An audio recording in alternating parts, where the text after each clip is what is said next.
The habits that shorten an independent life rarely look dangerous while you're doing them. They look like resting because you already took a walk.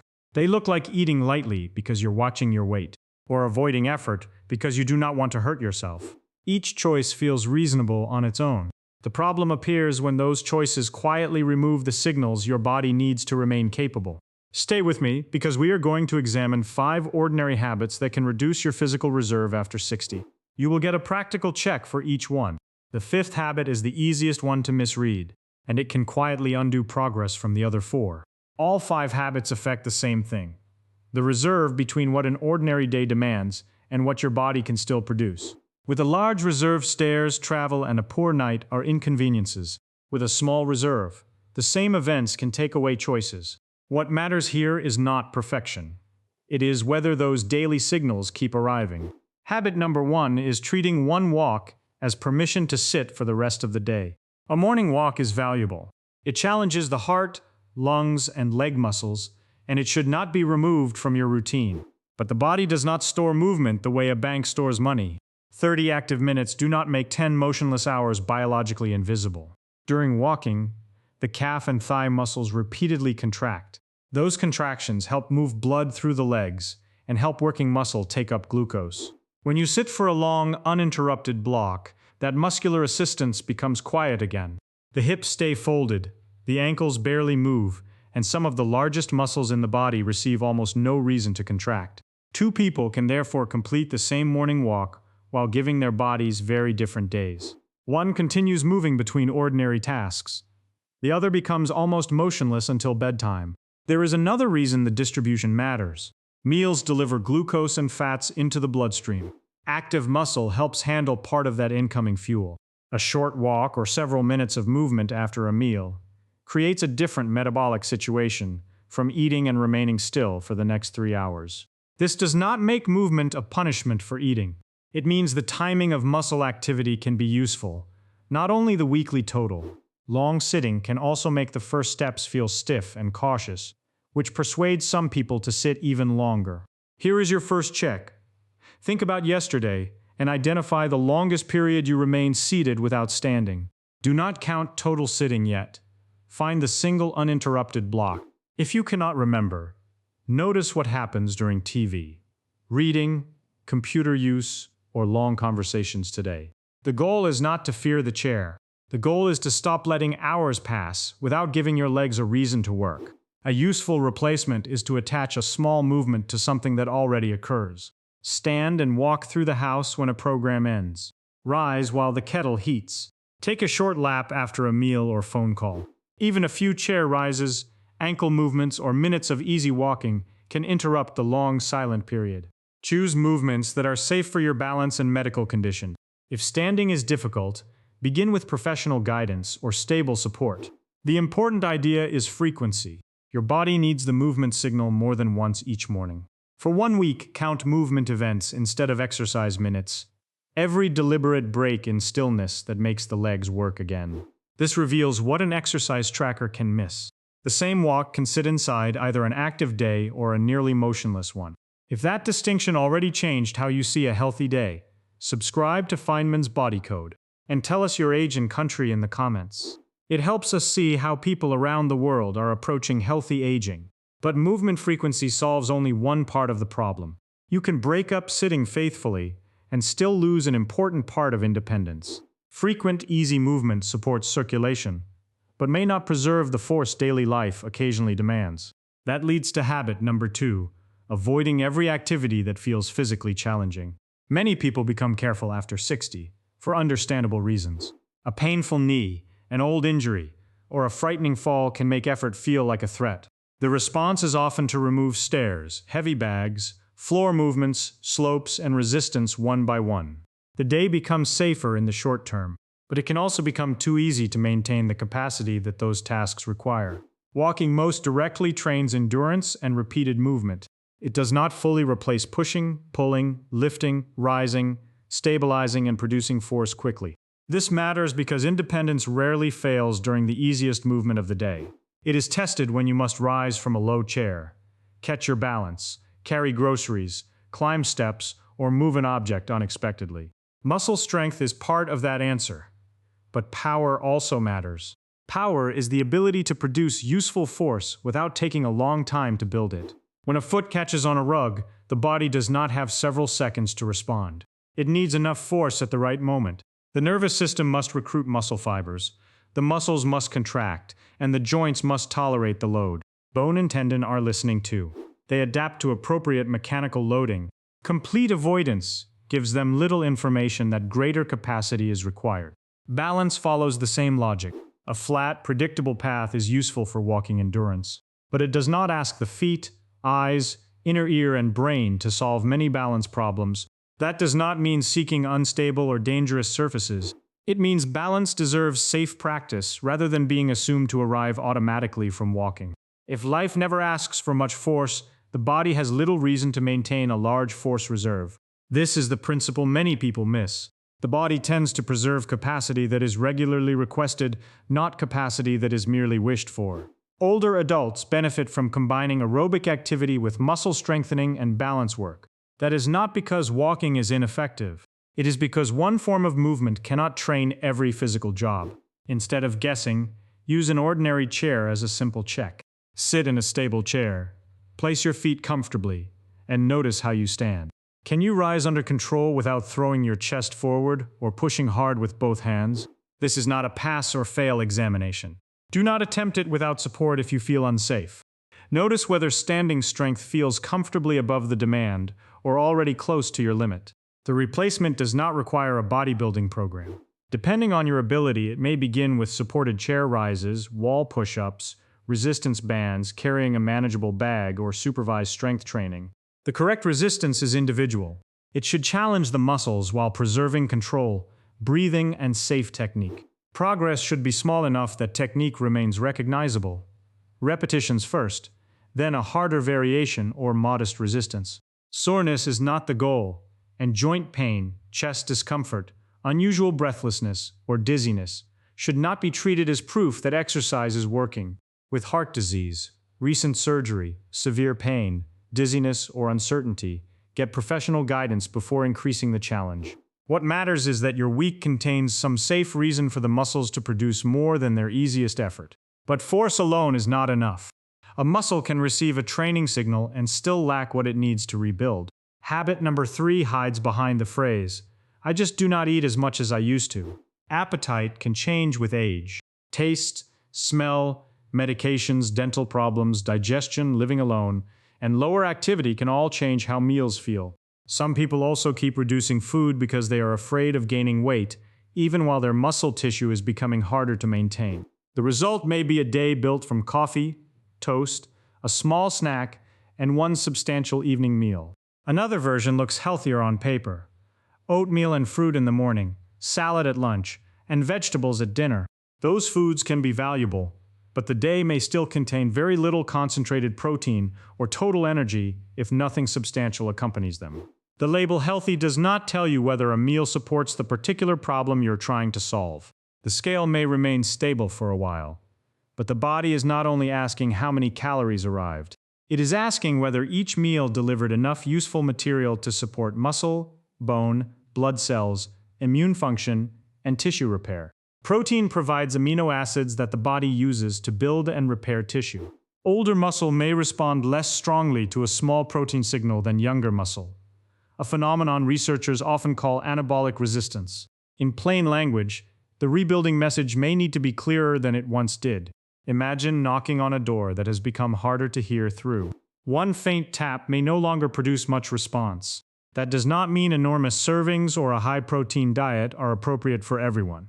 It means a nearly protein-free breakfast and lunch, followed by all the day's protein at dinner, may leave long periods with little rebuilding material available. Kidney disease and some other conditions can change protein recommendations, so individual medical advice matters here.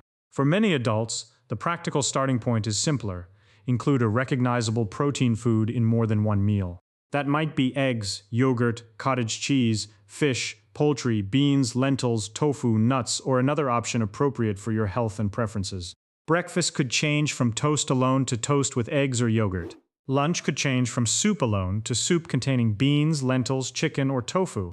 The purpose is not to declare one perfect food. It is to make the repair material visible instead of assuming it is present.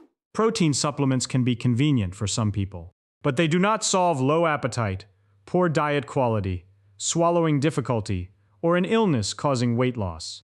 The rest of the plate matters too. Vegetables, fruit, whole grains, healthy fats, and adequate fluids provide things protein cannot replace. Older adults may need fewer calories while still needing a wide range of nutrients. Tonight, examine the first 2 meals you ate yesterday. Could you point to the protein food in each one? Or did most of the day pass before one appeared? Then look beyond the plate. Have you lost weight without trying? Lost interest in food, or begun struggling with chewing or swallowing? Those are reasons to speak with a clinician, rather than simply forcing yourself to eat more. Also notice whether fear of the scale has become stronger than concern about function. A lower body weight is not automatically a healthier outcome if it arrives with weaker legs, poorer balance, fatigue, or loss of appetite. For an older adult, the quality of the weight change matters. Losing fat while preserving strength is not the same as losing both fat and muscle. The replacement is not a perfect meal plan. It is a more reliable sequence. Give the body both the training signal and the material for repair. Use the muscles regularly and distribute useful food across the day. Do not expect one large dinner to repair everything. Now imagine a day designed to remove every inconvenience. Food arrives at the door. The route never changes. Someone else handles every appointment and device. Entertainment asks nothing, and no one expects an answer from you. It sounds comfortable, but nothing in that day requires the brain to update a plan. Habit number 4 is allowing convenience to make life too predictable. The danger is not comfort itself. It is removing novelty, purpose, and meaningful contact together. Eventually, the day stops asking the brain to adapt. The brain is part of physical independence. It plans movement, divides attention, interprets the feet and eyes, and adjusts when something unexpected happens. Walking through a busy room while answering a question is a different task from walking alone down an empty hallway. The legs are moving in both situations, but only one requires attention, language, navigation, and movement to cooperate in real time. A genuine conversation creates the same kind of demand. You must listen, remember context, read emotion, choose words, and respond to something you did not control. Learning a route, recipe, skill, game, or piece of technology asks the brain to revise its model instead of replaying a familiar one. Passive entertainment can be enjoyable, but watching other people respond is not the same as being required to respond yourself. Connection adds another layer. People notice changes, encourage activity, share meals, and provide help before a small problem becomes a crisis. Strong social ties are associated with healthier and longer lives. But this does not require a crowded calendar or a different personality. The useful question is smaller. During the last 7 days, when did life require a real response from you? Count conversations beyond a greeting, unfamiliar problems you solved, and moments when another person genuinely depended on you. If those examples are hard to find, your week may have lost several adaptive demands at once. Do not solve that with a list of separate obligations. Choose one activity that combines signals. A group walk, gardening project, or volunteer shift can combine movement, planning, conversation, and purpose. Assistance is sensible when a task is unsafe or genuinely beyond your ability. The point is to avoid surrendering every ability merely because convenience is available. The activity does not need to be impressive. It needs to make you respond rather than merely receive. There is one more way a quieter day can work against you. Resting more does not always create better recovery. Recovery also depends on giving the body a predictable difference between day and night. Habit number 5 is not the bad night itself. It is reorganizing the next day around that bad night. One difficult night leads to sleeping late. Sleeping late moves breakfast and morning light later. Fatigue leads to a long nap in the late afternoon. That reduces sleep pressure before bed, so bedtime moves later too. The next night begins with less sleepiness, more frustration, and another attempt to catch up the following day.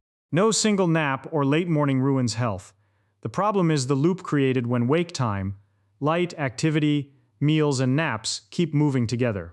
The brain uses these repeated cues to organize the 24-hour rhythm. Morning light helps mark the beginning of the active period. Regular activity and meals add timing information.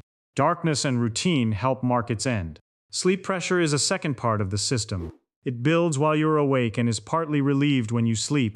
A long, late nap can reduce that pressure close to bedtime, while a very inactive day may provide fewer strong contrasts between daytime and nighttime. The circadian clock and sleep pressure work together. The clock helps set sleep timing. Sleep pressure reflects how long you have remained awake.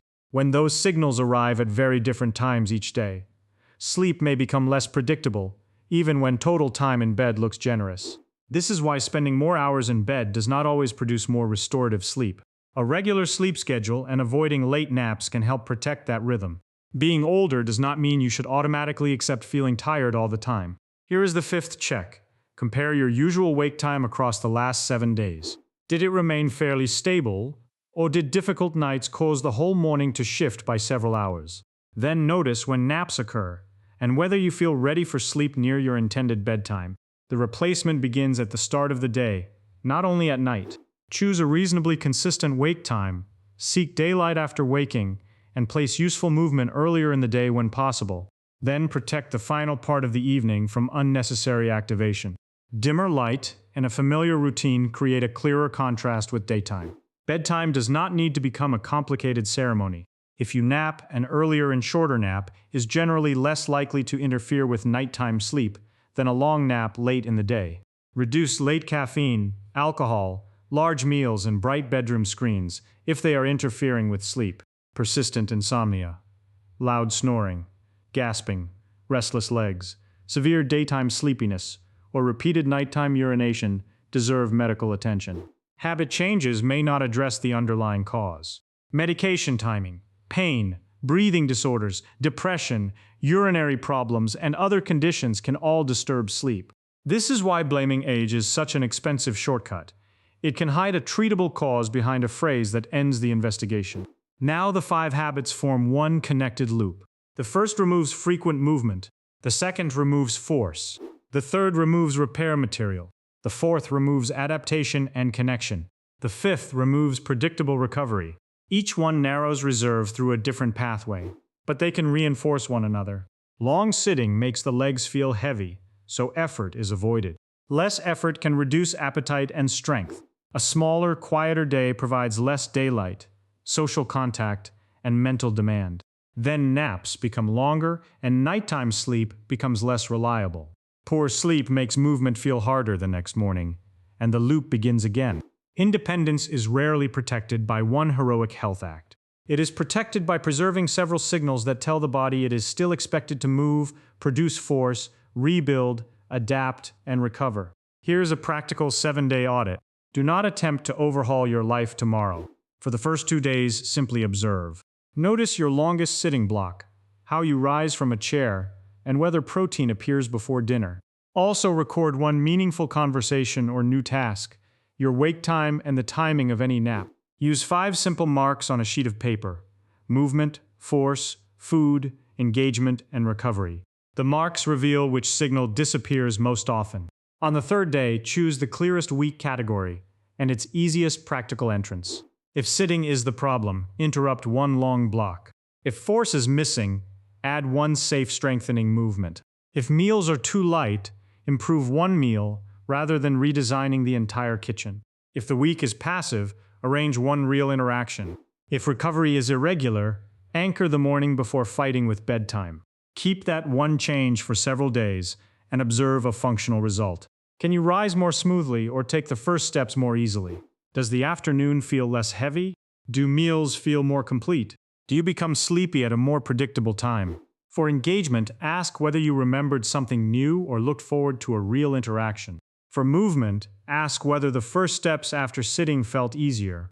Small observations connect the habit to the life you actually want to protect. These observations are more informative than waiting for motivation or expecting the bathroom scale to explain everything. Then add a second change only when the first one fits your real life. The purpose is not to construct a perfect routine. It is to widen the distance between ordinary demands and your maximum capacity. That distance is what gives you options when illness, travel, stress, or an unexpected stairway appears. It also explains why the same habit can produce different results in different people. Near the edge of capacity, one illness or week of bed rest can have a large effect. With more reserve, The body has more room to absorb the disruption. Disease, disability, income, caregiving, and access to safe food and activity all shape the starting point. Work with the capacity available before a crisis demands more of it. Reaching 85 is never something a video can promise, but arriving at later life with more strength, adaptability, connection, and recovery capacity is a goal built from decisions that can begin much earlier. Now rebuild the ordinary choices from the opening. The walk remains, but sitting is interrupted. Careful movement remains, but some safe resistance returns. Meals stay simple, but they contain material for repair. Quiet time remains, but it no longer replaces connection and novelty. And sleep is supported by a day with clearer timing, rather than chased with an ever-changing schedule. Those are not dramatic transformations. That is why they are sustainable. The most dangerous habits after 60 are often not obvious acts of self-destruction. They are reasonable choices repeated so often that the body stops receiving one of the signals it needs. Find the missing signal in your own day, restore it gradually, and let consistency do the work that intensity cannot.